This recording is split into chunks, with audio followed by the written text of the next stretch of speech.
Hello students, this is a quick overview of how to determine if you are over your attendance limits for the purposes of earning credits for this school year. There have been a lot of questions floating around about how this works, so I want to teach you how you can monitor your attendance yourself to make sure that you're not over. This should answer the questions of are you over, under, or at your limits, if you have to go to Saturday school, if you can make up hours at other times, and then also what about tardies? I'm going to just answer the tardy question quickly. I, Ms. Inman, do not deal with tardies this year. That is on the administrator. So if you are going to have a consequence assigned to you for tardies, that will come from one of the administrators this year. All right, so the policy that comes down from the state, and we in the district have to comply with this, is that you are not allowed to have more than 6 absences in a semester course or 12 absences in a year-long course. The only attendance codes that we add up to figure out those absences are A's for unexcused and E's for excused. And you have to add up those A's and E's for each class period. So medical, legal, suspension, school activity, no other codes count. We only go through each period and add up the A's and the E's, okay?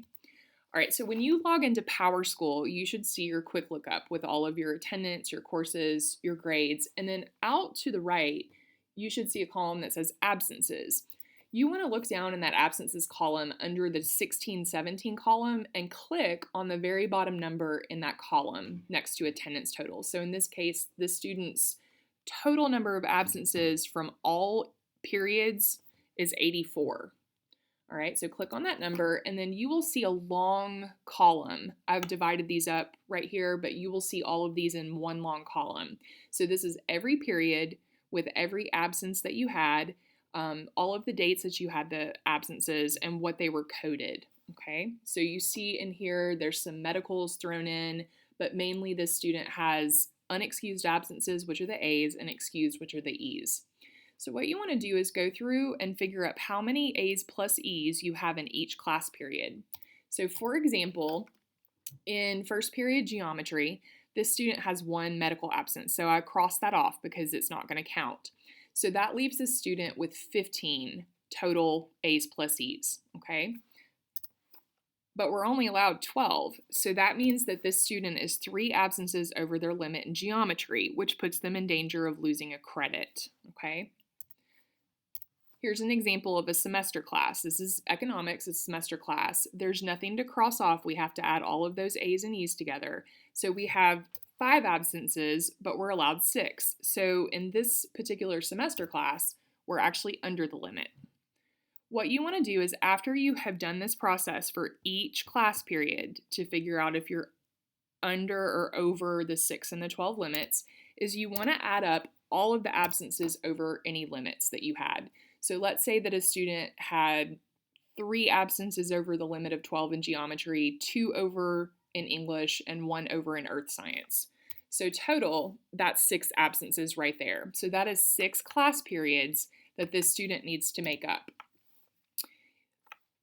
I'm setting a deadline of Friday, May 12th. We have a Saturday school on May 13th, but Friday, May 12th, I'm setting that as a deadline for all hours to be made up so that I have time in the final week or 2 of school to be able to go back and recode all of your made up hours in PowerSchool. So if you're over your limit, you have a couple of options. The first option is to come to Saturday school. I give students 9 recovery periods or absences by attending the whole day, which is 8 to 3 p.m. The reason for that is even though it's only 7 hours, our class periods are only about 48 or 49 minutes, so you're actually making up an extra 10 to 12 minutes every hour. So I give you 9 class periods, okay? The final 2 Saturday schools, there's one this Saturday on April 8th and one on May 13th. If you needed to attend this Saturday school, you should have already received an email from me. If you did not receive an email, you do not need to come to Saturday school. All right. Option 2, you can also make up hours if you are not scheduled for a period in PowerSchool. So for example, if you have an 8th period, let me rephrase. If you have a 0 period, you probably do not have anything on your schedule in PowerSchool for 8th period. You may make up an hour 8th period, okay? If you have an eighth period, you could come early to school and make up an hour during zero period. If you're a senior with senior privilege, you could make up hours in the afternoons during those periods when you don't have anything scheduled, and that would be fine as well. You just have to not have anything on your schedule during a period you're making something up. If you plan to make up hours during an unscheduled period, you need to come pick up a log sheet that is in the box outside of my door in the main office. You must be with a supervising teacher or staff member the entire time you're recovering a class period.